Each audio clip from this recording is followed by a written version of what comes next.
Welcome back. The three Cyclone Idai-ravaged countries are continuing to receive aid. Top officials from the South African government were in Mozambique this week, in fact yesterday I think, to offer more assistance. Hundreds of people from Mozambique, Malawi and Zimbabwe have died, while thousands of others have been displaced. For a first-hand experience, we have eNCA's Dasen Thathiah in studio with us. Dasen, and you're still looking pretty tired from now 2 trips. Let's perhaps start off. I want to go back to when we first went to Mozambique, but let's start off with this trip you took just yesterday. It was a day trip. What did it entail? Very quick, a whirlwind trip really into Mozambique as well as Zimbabwe. We accompanied the International Relations Minister, Idai-ravaged Sisulu. She also had with her business leader, Patrice Motsepe. And really the aim there was to make this healthy donation to both Mozambique as well as Zimbabwe. So in both those countries, the South African government gave away 60 million rand and the Motsepe Foundation gave away 15 million rand to each of them. So yes, it sounds like a lot of money, but considering the damage and devastation in these countries, there's still a lot more that's needed. Yeah, these are the visuals of that trip that you took just yesterday. There's Patrice Motsepe and Idai-ravaged Sisulu as they arrived, presumably in, I believe, is that Zimbabwe? This is in Beira, and they're now talking to the Mozambican president here. And this is Philippe Nyusi, and he had come through to meet them also just to receive that donation that was given in. Also quite grateful, he did thank the South African delegation and said that this shows the type of relationship that they share with us. What did he say about the numbers that have been confirmed now in Mozambique? You talk about 75 million rand in total, but if we just look at some of the visuals coming out of those countries, the devastation is incredible. Talk to us about the numbers that we are seeing in terms of people. You'll remember initially the numbers were quite conservative. In fact, at the outset, in the first 2 days or so, the numbers were in the 60s to 80s, and that was ridiculously low, really. And it wasn't long after that that the president had said that he expects the number of deaths, that is, to be about 1,000 or so, and the people affected to be about 500,000. But just being there and having seen entire villages washed away, and with one village, for example, losing 100,000 or 180,000 people, when I say losing them as in their houses being underwater and them being displaced. I mean, these visuals that we're seeing on screen now, that was a village. This is right, yeah, and just look at that. The fact that you're looking at a roof right now should give you a sense of exactly how deep that water is. We were flying over here and seeing the tips of trees, the tops of light poles. You know how high a light pole is, and that was one of the most shocking things for us, just to think about what was underneath that water. And actually, I remember, if we just go back to your first days in Mozambique and the first trip you took, I believe it was even before Cyclone Idai had hit, that you and our camera team went along with Rescue South Africa, took the trip by road to Mozambique. Just talk to us about that experience, and there is so much to go through, and actually I want to pick up on this one line that I read in that piece that you wrote for eNCA.com, and you talked about going out with rescue teams, hearing pleas for help from survivors in a different language, but you say desperation sounds the same in any language. That's right, and that's exactly what it was. We were out there, we were foreigners in this country, and with this team that was there to save lives. I mean, it was just really such a life-changing experience, Michelle. Going there, we didn't realize the extent of what the cyclone was actually going to cause in that country. Mostly because there weren't any news reports that were coming out, and well, we know why now, because there was no cellular infrastructure there. But going in, it was just a case of this team saying, let's just be there, just in case. And when we got there, and we started seeing visuals like this, these things playing out, that's when we realized that this team of 15, although they were doing exactly everything they possibly could, so much more help was needed. And that's where our role also came in as journalists, to get that message out. Yeah, because you were talking about, it was really the package that you had put together to air on eNCA was really a call for help. It was a plea for more assistance. And in the days following Idai, we had a lot of criticism online that, in fact, we had not been reporting the story. But as you say, there was no way for you to get that information out of the country, to get it to us to play on air. Exactly. I mean, we had left Durban on Wednesday already, and we were making our way closer to Beira and reporting all along the way and updating our followers and our viewers as well about that journey and exactly what was in store. And it was when we got there and we found that there is no cellular infrastructure, there's no electricity, there's no way to get the story out. You know, here and there you would find someone with a sat phone, and still that doesn't really help us, which is a TV news station, to get visuals out.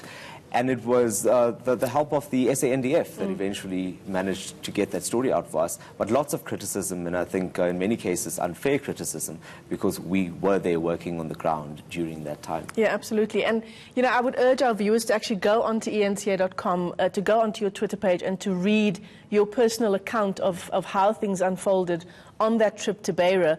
One of the things that really stayed with me is you've described human leaves tethered to trees, and that was the people who were literally hanging on for dear life to the trees that were still standing.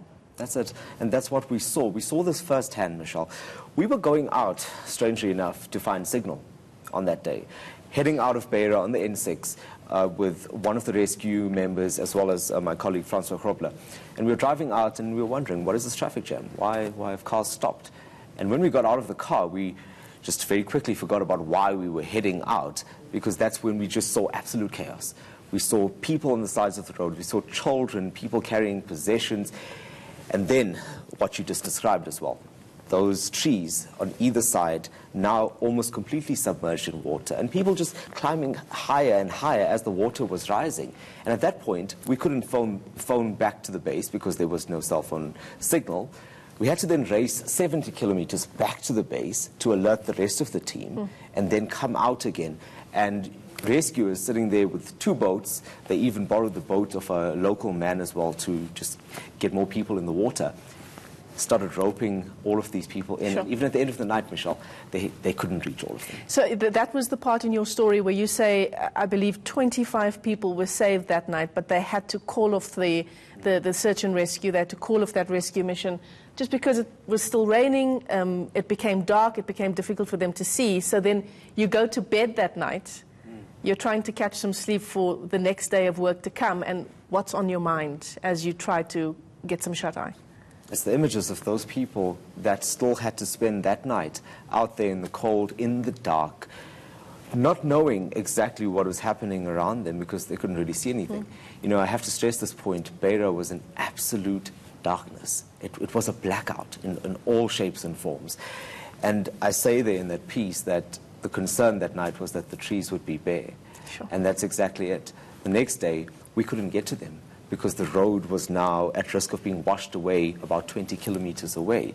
And rescuers had to make the decision, do you go on and get trapped on an island, so to speak, or do you turn back and try and save others? Very difficult decision. Absolutely. I know I'm going on and on about this piece that you wrote for eNCA.com, but it is so incredibly powerful. And one of the things that you talk about in that article is seeing a brother and sister rescued. I think they were coming off the chopper. They haven't eaten, of course, in days. They receive these high-energy bars. The sister just rips open hers. Her little brother is struggling to do the same. What does she do in that moment? And you just watch her, and she stops, probably forgetting her hunger and her needs at that point, looks after the brother, makes sure his biscuits are accessible to him so that he can take a bite. And there were so many stories like that, Michelle. Unfortunately, we couldn't tell them all, but even the rescuers were telling us about children that had watched their parents wash away and then had to now take on the responsibility of looking after their siblings. And many of them just rose to the occasion, much like that story we're talking about. It's just so incredibly heartbreaking. And, I mean, reading that story, it gives me a sense, I wasn't with you on that trip, but it certainly gives me a sense of the suffering that is still ongoing in those 3 countries that were hit by Cyclone Idai. But what does that do for you as a journalist who was there, who saw with your own eyes? I didn't just see it on the big screen, but you were there and you saw all of the suffering. you saw the survivors, you saw the looks on the faces of those people. And going back yesterday, Michelle, it was bittersweet. You know, going back to that airport that we had spent over a week camping at. We lived on the top floor, and going back and seeing all of the activity and seeing extra SANDF choppers coming in and all of that activity going on that front, I was happy because Mozambique was finally getting the assistance that it needed. Flying over Beira one more time yesterday, we saw that the water levels had subsided. Good news. Bad news is that 80 or 90% of that city is still broken. Who's going to rebuild it? The immediate efforts are concentrated around relief, around food, around getting people to temporary shelter. And I must stress that word, temporary. Yeah. What happens next? So let's talk again about the 75 million rand combined donation, 60 million coming from our own government, and then the Motsepe Foundation putting in the 15 million. We've talked about the numbers of people versus the amount of aid that is coming in, and I understand we do have a soundbite, in fact, to play for our viewers. Yes. So what's that about? Well, it's exactly what we said, that 75 million is really a generous donation from South Africa. It's from the African Renaissance Fund, which is designed for such things. And then the other 15 million coming from the Motsepe Foundation. So all of this really will go towards providing immediate relief in these two countries. And unfortunately, though, it seems like there is a lot more that needs to be done. We should actually listen to that bite from the Defense Minister in Zimbabwe, and she explains exactly what they need at this point. All right, let's take a listen. Let me emphasize the need for water. Water is life. And we appeal to you for assistance in terms of tablets in order for us, for communities to treat the water so that they enjoy clean water. We also would want to appeal for building materials because 60,000 people have been displaced as we speak. They are accommodated in schools, and 20 schools were affected, and school children are not going to school.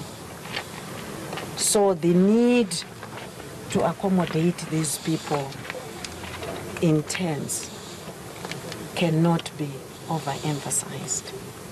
This is an immediate need, so that also we allow the educational programs to proceed without any hindrance.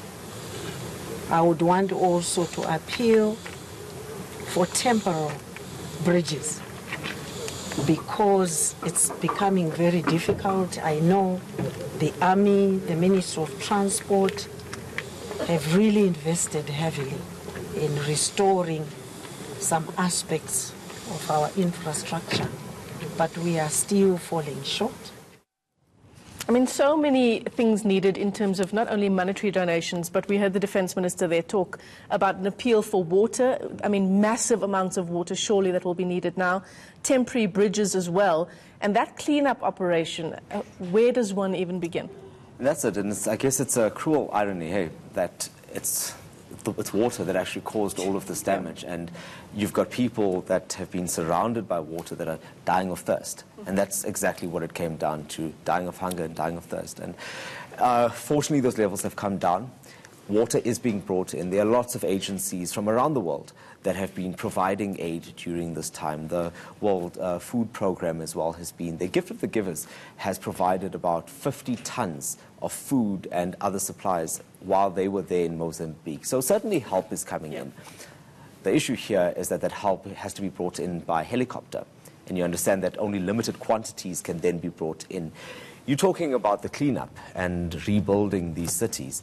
That's not even a focus really right now.